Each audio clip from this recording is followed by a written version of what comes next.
I had the idea to run this trail in 2014. After some initial planning and scouting, I figured I could probably pull this off within a year or so. I cancelled a few races and made sure that my September 2015 was basically open for this adventure. The Oregon Desert Trail is an approximately 800-mile route that traverses some of the most spectacular natural areas of the state, including the Heart Mountain National Refuge, the Steens Mountains, and the Owyhee Canyonlands. The ODT is extremely challenging, both physically and logistically. There are very few reliable water sources, the trail is extremely remote, there's 267 miles of cross-country travel, there's no cell coverage, and the environment is really unforgiving.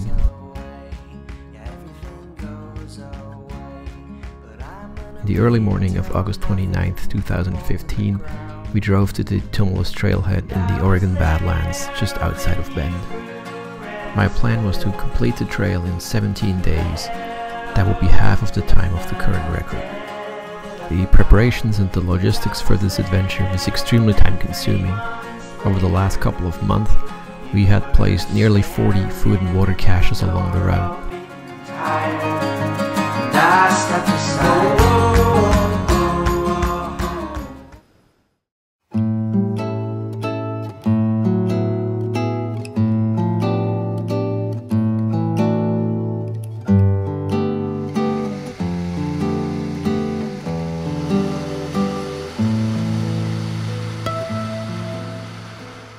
I left with the usual mix of feeling fear and excitement at the very same time. Day 1 was going to be relatively easy. That was on purpose so that my body could get used to the additional load.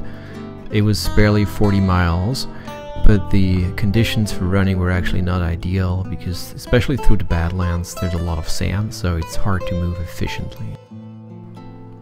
The pack was heavy and I was fully loaded with water, but I had trained many times for this before. The temperature was pretty pleasant, it was a little windy and cloudy. About midday I reached my first water cache. That was good, it was still there, and I also had forgotten that I actually had buried a Coke. That was a really nice surprise.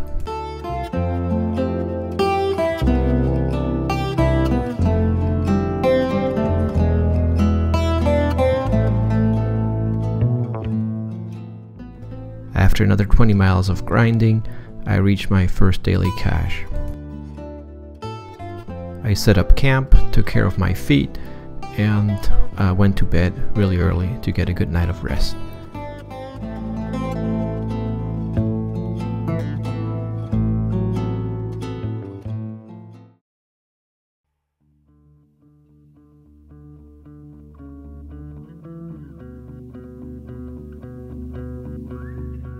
On day 2, I got up at 4 o'clock and started moving quickly.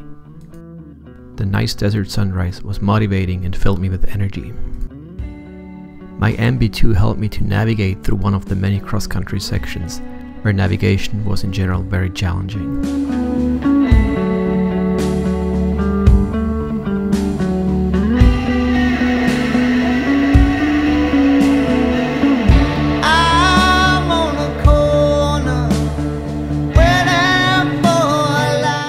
There was a lot more slow going on this second day because of sagebrush, sand, or rocks.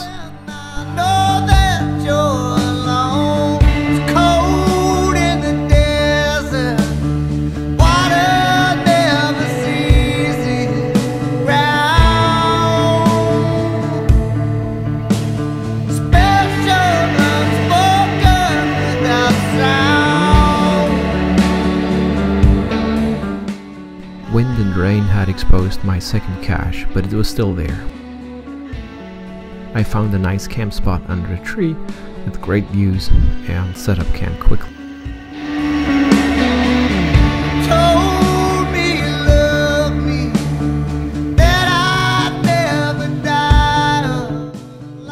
Both my shoulders and my back were really hurting because of the heavier pack.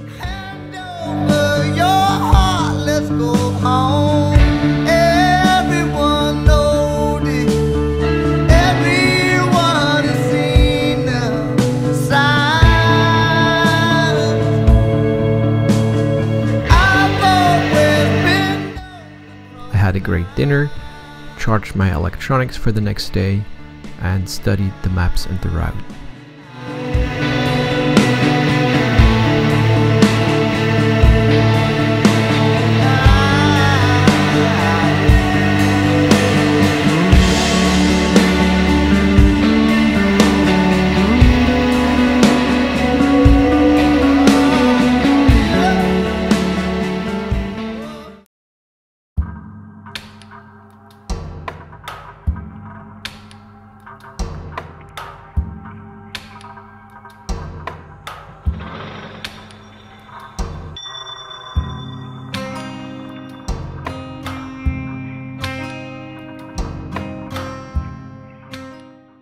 By day 3, I had already destroyed my socks, and I was not going to get a replacement anytime soon.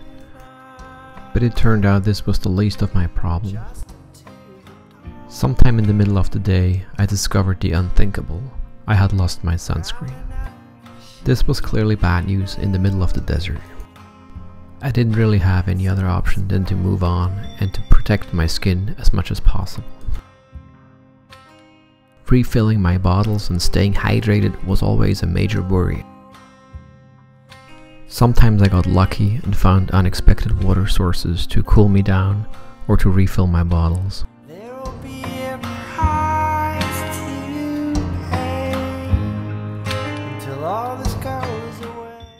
After endless hours in the sun, I finally reached my daily cache and took care of the regular business.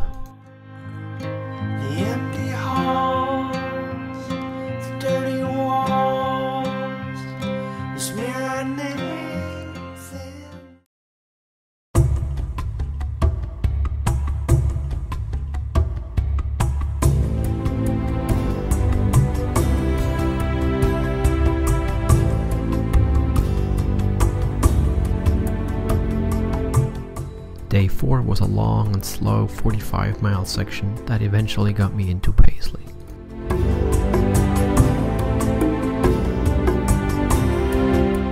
There were long and difficult climbs in slow terrain, but the views were amazing.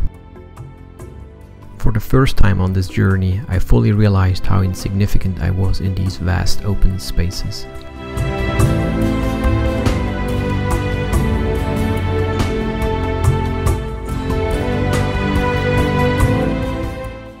After reaching my daily cache, I decided to move on for another 10 miles into Paisley, to have a beer and a burger, and to maybe be able to buy sunscreen. Sadly, all they had in the store was an SPF 4 tanning oil. I clearly didn't need that. I enjoyed a great beer and the burger at the Pioneer Saloon in Paisley, and kept my hopes up that there will be a sunscreen in my next daily cache.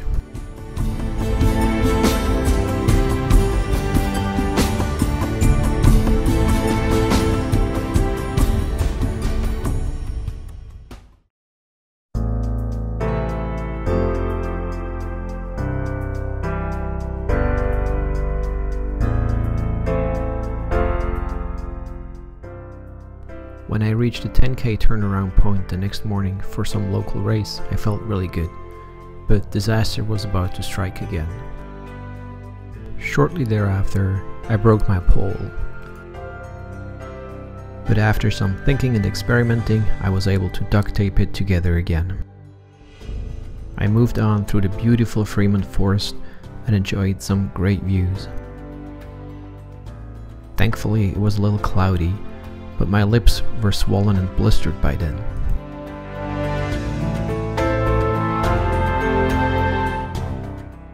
When I suddenly saw fresh bear poop on the trail, I really started to worry about my next food cache.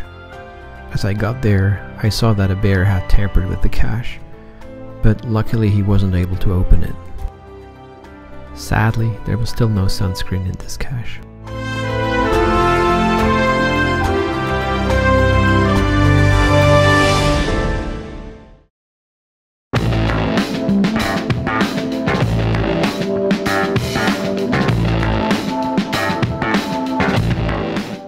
It's 4:30 on day number 6. Just before Lakeview. It rained all night. I got really wet. very cold.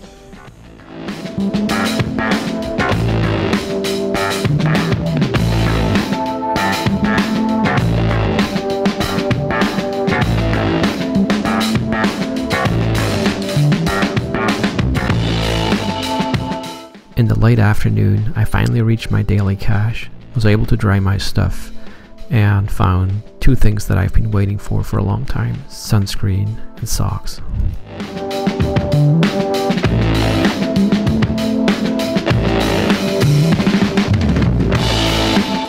I continued on for several hours and climbed up to the abort rim.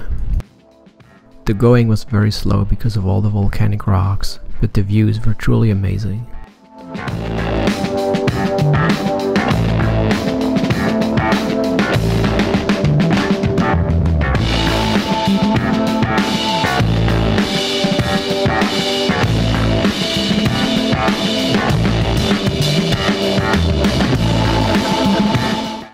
Before dark, I found a nice campsite and settled.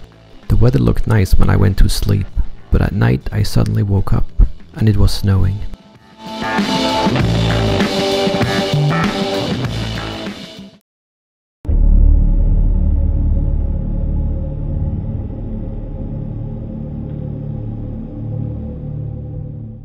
Day 7 brought a whole new set of challenges.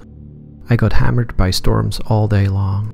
The Warners and the abort rim that I had just crossed were snow covered, and so was the Hard Mountain Range. The roads that led me across the valley were endless, and the wind and the rain was terrible. In addition, I realized that my left foot was swollen. It looked and felt like some Achilles inflammation. I had a lot of pain running, so I basically power hiked the entire day. The rain and the mud even made hiking challenging.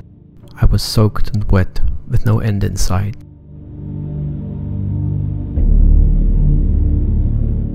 A small weather window allowed me to dry some of my stuff, but the night turned out to be wet and bitter cold.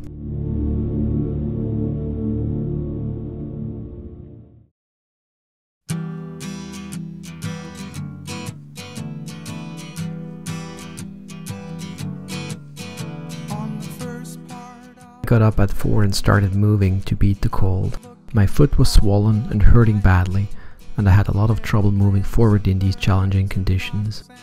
As I hit a real low and dark point, and it had just started snowing again, a wild horse appeared out of nowhere.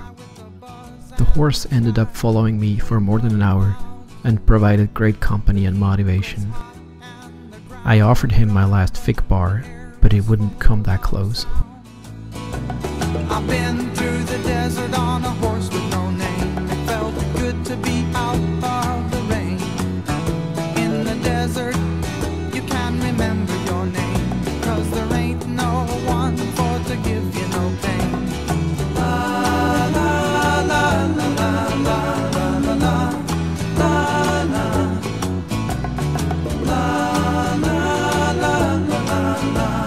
la la.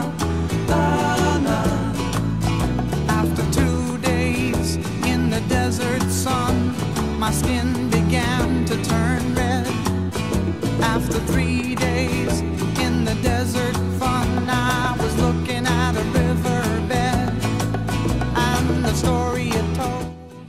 I hit a good amount of snow, but after 2 days of storms, the weather finally started to clear up. I've been through the desert on a horse with no name. It felt good to be out of the rain.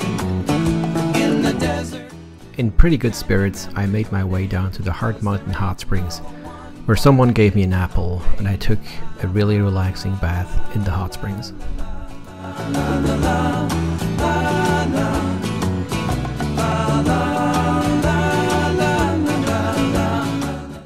I left the hot springs refreshed and energized, and soon made it to my next daily cache.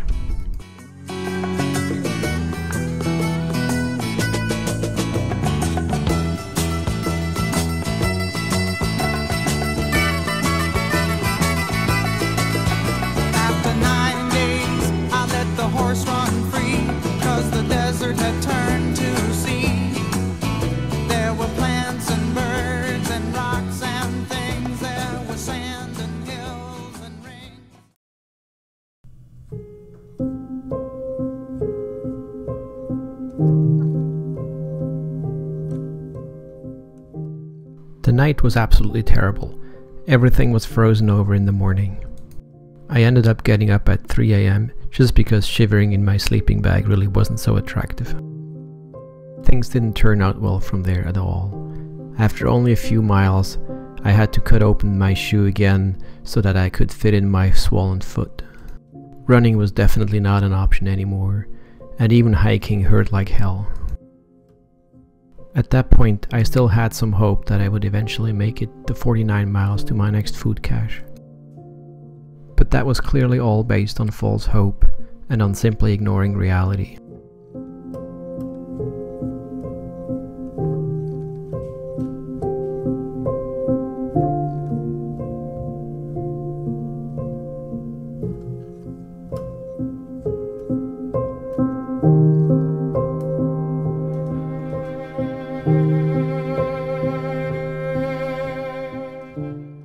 I realized that I would simply not make it, and that the only option was to call for help.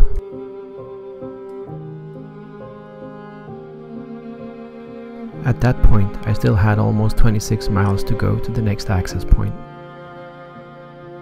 And I knew that it would take Corsina at least 8 hours to get there. I ignored the pain as much as possible, didn't stop, just kept moving, but obviously I felt like this.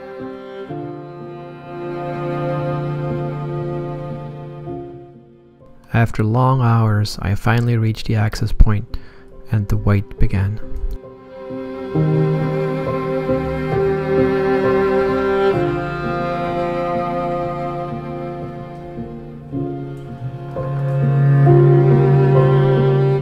I had exactly 1 fig bar left. I decided to keep it in case I had to stay the night.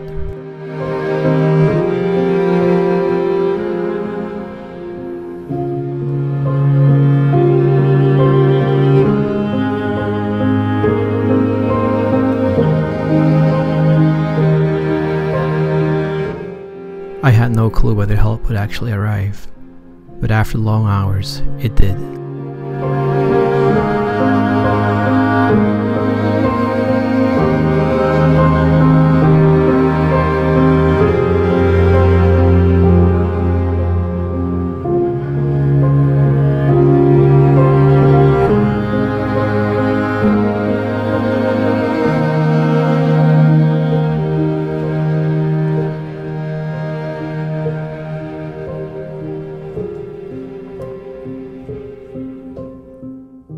I had lasted 9 days and 371 miles, just barely half of my plans.